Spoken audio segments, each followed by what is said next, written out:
प्रिय छात्रों, आज हम लोग संस्कृत नाटकों की उत्पत्ति पर विचार करेंगे। भारतीय परंपरा में भारतीय नाट्यशास्त्र की उत्पत्ति का विवेचन करते हुए महामुनि भरत ने अपने नाट्यशास्त्र में उल्लिखित किया है कि संपूर्ण देवताओं ने ब्रह्मा से प्रार्थना की कि हमें ऐसे मनोरंजक वस्तु दीजिए जो दृश्य और श्रव्य दोनों हो, जिनको चारों वर्णों के व्यक्ति समान रूप से अपना सकें। उनकी प्रार्थना पर ब्रह्मा ने चारों वेदों से सार भाग को लेकर पंचम वेद नाट्य वेद की रचना की। उन्होंने ऋग्वेद से पाठ्य, सामवेद से संगीत, यजुर्वेद से अभिनय तथा अथर्ववेद से रस तत्व को लिया। इस संबंध में कहा गया है, जग्राह पाठ्य ऋग्वेदात् सामेभ्यो गीतमेव च यजुर्वेदादभिनयान् रसानाथर्वणादपि। कहा जग्राह पाठ्य ऋग्वेदात्, ऋग्वेद से तो पाठ्य यानी संवाद कथोपकथन को लिए, और सामेभ्यो गीतमेव च, सामवेद से संगीत को, यजुर्वेद से अभिनय को और अथर्ववेद से रस तत्व को लिया गया। जो दूसरा मत है वो कहता है कि ऋक् संवाद सूक्तों के आधार पर संस्कृत नाटकों की उत्पत्ति हुई। उनका मत है, इनमें प्रोफेसर मैक्स मूलर, प्रोफेसर सिल्वा लेवी, प्रोफेसर फान श्रीयेदर और डॉक्टर हर्टल मुख्य हैं। उनका विचार भारतीय परंपरा से बहुत कुछ मिलता जुलता है। उनका कथन है कि ऋग्वेद से कई संवाद, ऋग्वेद में तो कई ऐसे संवाद सूक्त हैं जिनके आधार पर संस्कृत नाटकों की उत्पत्ति हुई। ऋग्वेद में प्राप्त संवाद सूक्तों में अभिनयात्मक व्याख्या की जा सकती है, जैसे ऋग्वेद का इंद्र मरुत संवाद, ऋग्वेद का अगस्त्य लोपामुद्रा संवाद, विश्वामित्र नदी संवाद, वशिष्ठ सुदामा संवाद, यम यमी संवाद, इंद्र इंद्राणी वृषा कवि संवाद, पुरुरवा और उर्वशी का संवाद, शर्मापणि सिद्धांत, शर्मापणि संवाद सूक्त। इन सभी मतों में के आधार पर कहा जा सकता है कि ये संवादात्मक जितने सूक्त हैं ये सब नाटकीय हैं। इन्हीं नाटकीय सूक्तों के आधार पर नाटक की रचना हुई है। तीसरा मत है मृतात्मा श्राद्धवाद सिद्धांत। प्रोफेसर रिजवे ने यह मत प्रस्तुत किया कि विश्व की सभी संस्कृतियों में मृतात्माओं के प्रति श्रद्धा प्रकट करने की परंपरा है। मृतात्माओं को प्रसन्न करने के लिए विभिन्न अभिनयात्मक आयोजन आज भी प्रचलित हैं। इनसे ही नाटकों का मुख्य रूप से उद्भव मानना चाहिए। तीसरा है, अगला जो मत है वो लोग पर्ववाद को मानते हैं। पाश्चात्य विद्वानों ने यह मत भी प्रस्तुत किया कि जिस प्रकार यूरोप में पोल का पर्व अभिनय प्रधान ढंग से मनाया जाता है, उसी प्रकार से प्राचीन समय में इंद्रध्वज उत्सव पर अभिनय आदि होते थे। बाद में भी पर्वों पर अभिनय आदि आयोजन होने लगे, जैसे बसंत पंचमी और होली आदि का आयोजन होता है। इस प्रकार आयोजनों से ही नाटकों का उद्भव विकास हुआ होगा। इस तीसरा जो मत है, लोग मानते हैं कि रास लीलावाद। यह मत भी प्रस्तुत किया गया है कि श्री कृष्ण की रासलीला, कृष्ण भक्ति के संबंध में आयोजित रासलीलाओं को नाटकों का आदि रूप मानना चाहिए। तीसरा मानते हैं कि फिर इसके बाद मानते हैं स्वांगवाद सिद्धांत। प्रोफेसर हिलब्रांड और स्टेन कोनो का मत है कि लोकप्रिय स्वांगों से नाटकों की उत्पत्ति हुई। उनका कथन है कि स्वांगों के साथ रामायण, महाभारत आदि की कथाओं ने मिलकर नाटकों को जन्म दिया है।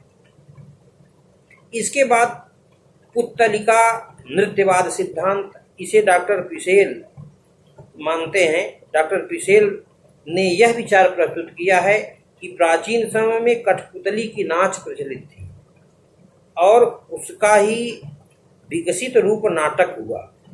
संस्कृत नाटकों में प्रयुक्त सूत्रधार शब्द इस कथन की पुष्टि करता है। सूत्रधार तो आप लोग जानते ही हैं कि नाट्योपकरणादीनि सूत्रम इति विधीयते, सूत्रम धारयति इत्यर्थे सूत्रधारम निगद्यते। नाटक में जो उपकरण इत्यादि होता है उसे सूत्र कहते हैं और उस सूत्र को जो धारण करता है उसे सूत्रधार कहते हैं। ये पुत्तलिका नृत्य भी सूत्र के आधार पर ही होती है। उसमें एक धागा लगा रहता है जिसके आधार पर कठपुतली का नृत्य लोग देखते हैं। इसके बाद एक मत हुआ छायावाद, छाया नाटकवाद। ये प्रोफेसर लूडर्स और स्टोन कोनो ने यह मत प्रस्तुत किया कि छाया नाटकों में जो छाया चित्रों का प्रदर्शन किया जाता है उससे नाटकों की उत्पत्ति हुई। इसके बाद यूनानी प्रभाववाद। प्रोफेसर वेबर और प्रोफेसर विंडिस ने यह विचार प्रस्तुत किया कि भारतीय नाटकों का जन्म यूनानी प्रभाव से हुआ है। संस्कृत साहित्य में प्रयुक्त यवनिका शब्द इसका आधार है। अगर इन सभी विवादों पर विचार किया जाए, इन सभी वादों पर विचार किया जाए तो संस्कृत नाटकों की उत्पत्ति में जो वाद प्रस्तुत अभी हमने किए हैं उनमें दो तथ्य विशेष अवधेय है। पहला, नाटकीय तत्व का होना और दूसरा नाटकों का आरंभ रूप। नाटकीय तत्वों के प्राचीन रूप पर विचार करने से ज्ञात होता है कि वैदिक साहित्य में नाटक के प्रमुख सभी तत्व मिल जाते थे। अतएव भरत मुनि ने नाट्य वेद को चतुर्वेदांग संभवम कहा है। नाटक के लिए मुख्यतः 4 तत्वों की आवश्यकता होती है: पाठ्य, संगीत, अभिनय और रस। ऋग्वेद के संवाद सूक्तों में कथा वस्तु प्रचुर मात्रा में उपलब्ध है। सामवेद में संगीत तत्व प्रमुख है। यजुर्वेद में कर्मकांड में वाचिक और हस्तादि संचालन का अभिनय पूर्णतया प्राप्त होता है। अथर्ववेद में कामः, कामस्य इषु, कामिनी, मनोभिमुखी करणम, सपत्नी नाशनम, केवलः पति आदि सूक्त में श्रृंगार रस प्रधान तथा शत्रुनाशनम, सेवा निरीक्षणम, शत्रु सेना सम्मोहनम, सेना संयोजनम आदि सूक्तों में वीर रस प्रमुख है। भारतीय नाटकों में श्रृंगार और वीर रस मुख्य है। इन रसों के लिए अथर्ववेद उत्तम आधार है। प्रिय छात्रों, अथर्ववेद में करुण आदि रसों की वर्णन है। इस प्रकार नाटक के लिए आवश्यक चारों तत्व वेदों में उपलब्ध है। अतः भरत मुनि का कथन उपयुक्त प्रतीत होता है कि भारतीय नाट्यशास्त्र चतुर्वेदांग संभवम है। दूसरी विचारणीय बात यह है कि भारतीय नाटकों का आरंभ कब और कैसे हुआ। इसका आरंभिक रूप हमें यज्ञादि के अवसरों पर धार्मिक अभिनवों से मिलता है। ऋग्वेद आदि के संवाद सूक्त इस दिशा में प्रथम अभिनयात्मक प्रयोग है। ये प्रयोग यज्ञों तक ही सीमित न रहकर धार्मिक क्रियाकलाप के अंग बन गए। आरंभ में धार्मिक अभिनय की लोकप्रियता के कारण इन पर्व, उत्सव आदि का भी अंग बनाया गया। इस क्रमिक विकास की प्रक्रिया में इंद्रध्वज महोत्सव आदि को बड़ी एक कड़ी मानना चाहिए। यही प्रक्रिया आगे बढ़ने पर पर्दों पर उत्सवों, रासलीला आदि में प्रयुक्त होने के कारण अधिक लोकप्रिय होती गई। इस प्रकार विवेचन से ज्ञात होता है कि परोवाद और रासलीलावाद नाटक के उद्भव के मूल कारण न होकर विकास की प्रक्रिया के अंग है। अतः इसी रूप में इसकी उपयोगिता स्वीकार की जा सकती है।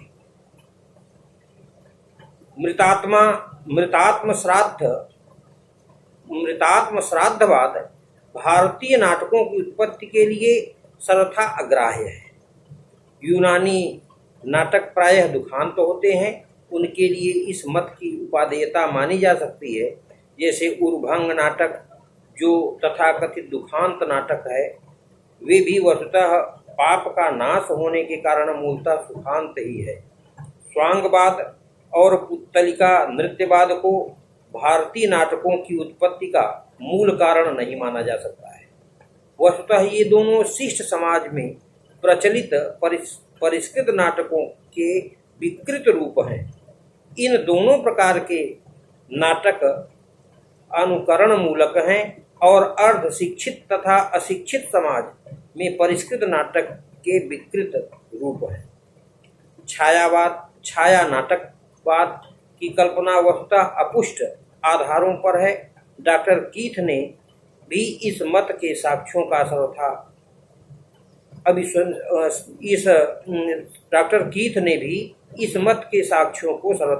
अविश्वसनीय बताया है। यूनानी प्रभाववाद को आवश्यकता से अधिक महत्व दिया गया है। कुछ अंश में इसका कारण राजनैतिक भी है। डॉक्टर कीथ ने इस विषय में बहुत विस्तार से विचार किया है। वे भी इस निष्कर्ष पर पहुंचते हैं कि भारतीय नाटकों पर यूनानी प्रभाव मानना असंगत है। इस विषय में मुख्य रूप से ये बातें सामने आती हैं कि संस्कृत नाटकों में पर्दे के लिए यवनिका शब्द प्रयुक्त होता है। इसमें यवन शब्द के कारण यूनानी प्रभाव का भ्रम चल पड़ा।